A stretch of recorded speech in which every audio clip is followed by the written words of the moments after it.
وہ خود انہیں اس جگہ سے اٹھائے گا جہاں رکھ دیے جائیں گے۔ لی یوکا کا کوئی آدمی نہیں جانتا کہ وہ کون ہے، مگر ان کاغذات میں ہے کیا؟ کرنل زرغام نے کہا، جہاں تک میرا خیال ہے ان میں کوئی ایسی چیز نہیں جس سے لی یوکا کی شخصیت پر روشنی پڑ سکے۔ عمران گردن جھٹک کر بولا، واہ، جب آپ چینی اور جاپانی زبانوں سے واقف نہیں ہیں تو یہ بات اتنے وثوق سے کیسے کہہ سکتے ہیں؟ بارتوش کسی سوچ میں پڑ گیا۔ چینی اور جاپانی زبانیں؟ پھر اس نے کہا، کیا آپ مجھے وہ کاغذات دکھا سکتے ہیں؟ کرنل نے نفی میں سر ہلا کر کہا، ہرگز نہیں، یہ ناممکن ہے۔ میں انہیں ایک پیکٹ میں رکھ کر سیل کرنے کے بعد لی یوکا کی بتائی ہوئی جگہ پر پہنچا دوں گا۔ بارتوش پرجوش لہجے میں بولا، آپ انسانیت پر ظلم کریں گے؟ بہتر طریقہ یہ ہے کہ آپ خود کو پولیس کی حفاظت میں دے کر کاغذات اس کے حوالے کر دیں۔ کرنل نے تلخ لہجے میں کہا، مسٹر بارتوش، میں بچہ نہیں ہوں، کاغذات عرصہ دراز سے میرے پاس محفوظ ہیں، اگر مجھے پولیس کی مدد حاصل کرنی ہوتی تو کبھی کا کر چکا ہوتا۔ بارتوش بولا، پھر آخر انہیں اتنے دن روکے رکھنے کا مقصد کیا تھا؟ کرنل ڈکسن پہلی بار بولا، مقصد صاف ہے، زرغام محض اسی بنا پر ابھی تک زندہ ہے کہ وہ کاغذات ابھی تک اس کے قبضے میں ہیں۔ اگر لی یوکا کا ہاتھ ان پر پڑ گیا ہوتا تو زرغام ہم میں نہ بیٹھا ہوتا۔ بارتوش نے کچھ سوچتے ہوئے سر ہلایا، بولا، ٹھیک ہے۔ کرنل زرغام نے بے صبری سے کہا، لیکن تمہاری اسکیم کیا ہے؟ بارتوش نے کہا، ٹھہرو میں بتاتا ہوں۔ چند لمحے خاموش رہا، پھر بولا، لی یوکا بتائی ہوئی جگہ پر تنہا آئے گا، مجھے یقین ہے۔ اگر وہاں کچھ لوگ پہلے ہی سے چھپا دیے جائیں تو؟ عمران سر ہلا کر بولا، تجویز معقول ہے، لیکن ابھی آپ کہہ چکے ہیں کہ خیر ہٹائیے، مگر بلی کی گردن میں گھنٹی باندھے گا کون؟ کرنل صاحب پولیس کو اس معاملے میں ڈانٹنا نہیں چاہتے، اور یہ بھی ضروری نہیں کہ وہ بلی چپ چاپ گلے میں گھنٹی بندھوا ہی لے۔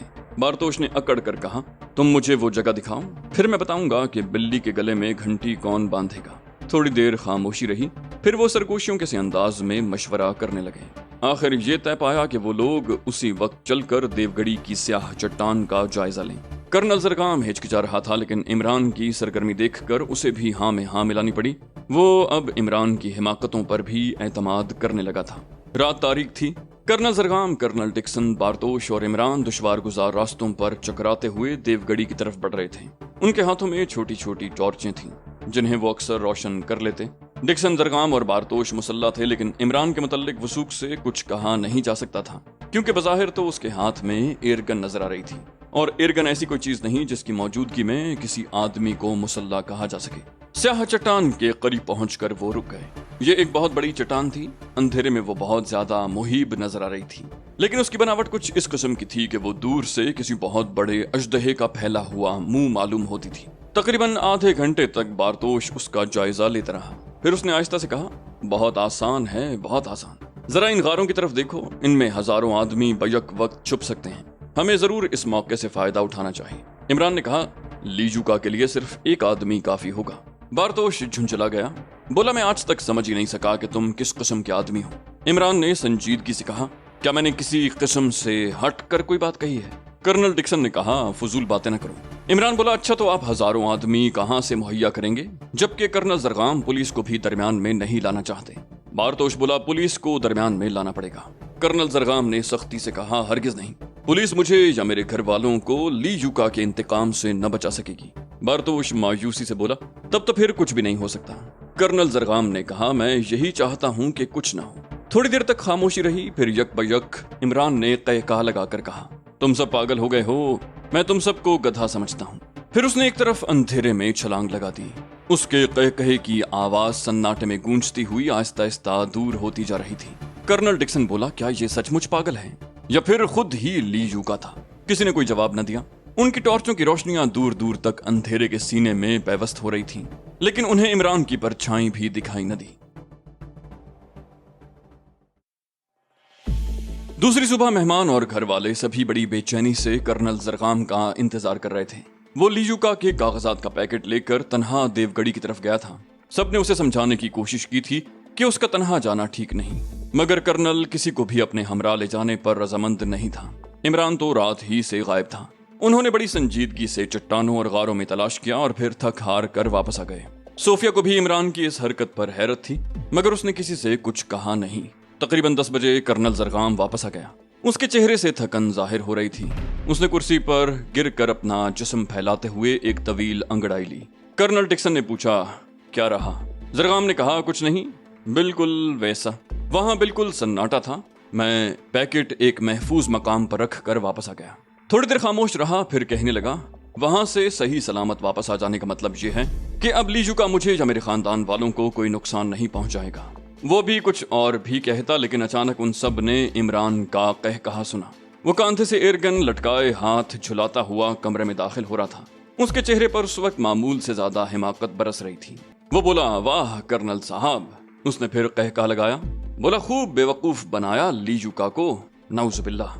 نہیں, غالباً سبحان اللہ کہنا چاہیے. واقعی آپ بہت ذہین آدمی ہیں. کرنل زرغام جھنجھلا گیا. بولا, کیا بات ہے؟ عمران جیب سے ایک براؤن رنگ کا پیکٹ نکال کر دکھاتا ہوا بولا, یہی پیکٹ رکھا تھا نا آپ نے؟ کرنل اچھل کر کھڑا ہو گیا. کیا؟ یہ کیا کیا تم نے؟ عمران نے پیکٹ پھاڑ کر اس کے کاغذات فرش پر ڈالتے ہوئے کہا, لیجوکا سے مذاق کرتے ہوئے آپ کو شرم آنی چاہیے تھی. اس کے باوجود بھی اس نے آپ کو زندہ رہنے دیا. فرش پر بہت سے سادے کاغذ بے ترتیبی سے بکھرے ہوئے تھے. کرنل بوکھلائے ہوئے انداز میں بڑبڑاتا ہوا کاغذات پر جھک پڑا. وہ چند لمحے بعد بدحواسی میں بولا, مگر میں نے تو کاغذات رکھے تھے, مگر تم نے اسے وہاں سے اٹھایا ہی کیوں؟ عمران نے گرج کر کہا, اس لیے کہ میں ہی لیجوکا ہوں. کرنل ہکلا کر رہ گیا. تم؟ بقیہ لوگ بھی منہ کھولے ہوئے عمران کو گھور رہے تھے, اور اب عمران کے چہرے پر حماقت کی بجائے صفاقی برس رہی تھی. صوفیہ خوفزدہ انداز میں چیخی, نہیں. عمران نے کاندھے سے ایئرگن اتاری اور اسے بارتوش کی طرف تانتا ہوا بولا, مسٹر بارتوش, پچھلی رات تم مجھے پکڑنے کی اسکیمیں بنا رہے تھے. اب بتاؤ, تمہیں تو میں سب سے پہلے ختم کر دوں گا. بارتوش زرغام کی طرف دیکھ کر غرایا, یہ کیا بدتمیزی ہے؟ میں اسے برداشت نہیں کر سکتا. پھر وہ کرنل ڈکسن سے بولا, میں کسی ہوٹل میں قیام کرنا زیادہ پسند کروں گا. یہ بدتمیز سیکرٹری شروع سے ہی ہمارا مذاق اڑاتا رہا ہے. ڈکسن نے کہا, زرغام, ایسے بےہودہ سیکرٹری سے کہو کہ وہ مسٹر بارتوش سے معافی مانگ لے. عمران چپتے ہوئے لہجے میں بولا, مسٹر بارتوش, میں معافی چاہتا ہوں, لیکن تم اصلی کاغذات کا پیکٹ ہضم نہیں کر سکو گے. بہتر یہی ہے کہ اسے میرے حوالے کر دو. کرنل زرغام ایک بار پھر اچھل پڑا. بولا, کیا مطلب؟ بارتوش کا ہاتھ بڑی تیزی سے جیب کی طرف گیا, لیکن دوسرے ہی لمحے میں عمران کی ایئرگن چل گئی. بارتوش چیخ مار کر پیچھے ہٹ گیا.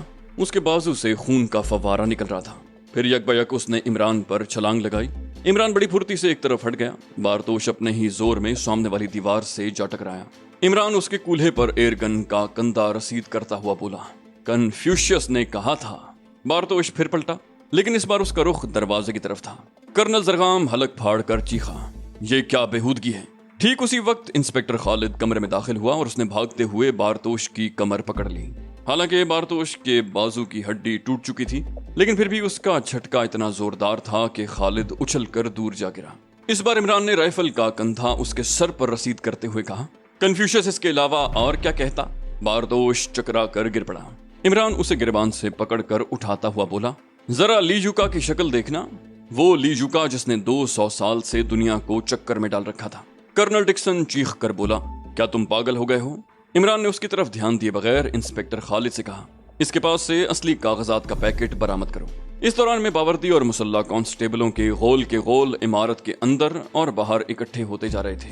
عمران نے لیجوکا یا بارتوش کو ایک آرام کرسی میں ڈال دیا. اس کے کپڑوں کی تلاشی لینے پر واقعی اس کے پاس سے براؤن رنگ کا سیل کیا ہوا پیکٹ برآمد ہوا. خالد نے اسے اپنے قبضے میں کر لیا. بارتوش پر غشی طاری ہوتی جا رہی تھی. پھر یک بجک اس کی آنکھیں بند ہو گئیں. کرنل ڈکسن نے کہا, تمہارے پاس کیا ثبوت ہے کہ یہ لیجوکا ہے؟ عمران مسکرا کر بولا, آہا کرنل, کل رات اس نے کیا کہا تھا؟ لیجوکا کاغذات خود حاصل کرے گا. اس نے ٹھیک ہی کہا تھا, حاصل کر لیے اس نے. اس کے علاوہ دنیا کا کوئی فرد لیجوکا نہیں ہو سکتا. پچھلی رات اس نے اس قسم کی باتیں کرنل کا اعتماد حاصل کرنے کے لیے کی تھیں, کیونکہ کرنل آپ نے اسی کے سامنے کاغذات کا پیکٹ بنایا تھا. کرنل زرغام خشک ہونٹوں پر زبان پھیر کر بولا, یہ سبھی موجود تھے. عمران بولا, مجھے اس پر اسی دن شبہ ہو گیا تھا جب یہ مجھے جڑی بوٹیوں کی تلاش کے بہانے چٹانوں میں لے گیا تھا اور واپسی پر میں نے صوفیہ کو غائب پایا. بہرحال کل رات کو اس نے کاغذات اپنے قبضے میں کر لیے تھے اور ان کی جگہ سادے کاغذات کا پیکٹ رکھ دیا تھا. کیوں کرنل ڈکسن, یہ تمہارا دوست کب بنا تھا؟ ڈکسن بولا, آج سے 3 سال پہلے, جب یہ لندن میں مقیم تھا. عمران نے خالد سے کہا, شفٹن کو لے جاؤ انسپکٹر. شفٹن یا لیجوکا, تم نے آج ایک بہت بڑے مجرم کو گرفتار کیا ہے. وہ مجرم جو 200 سال سے ساری دنیا کو انگلیوں پر نچاتا رہا ہے. خالد نے کہا, 200 سال والی بات میری سمجھ میں نہیں آتی. عمران بولا, تم اسے فی الحال لے جاؤ. 2 گھنٹے بعد مجھ سے ملنا, رپورٹ تیار ملے گی.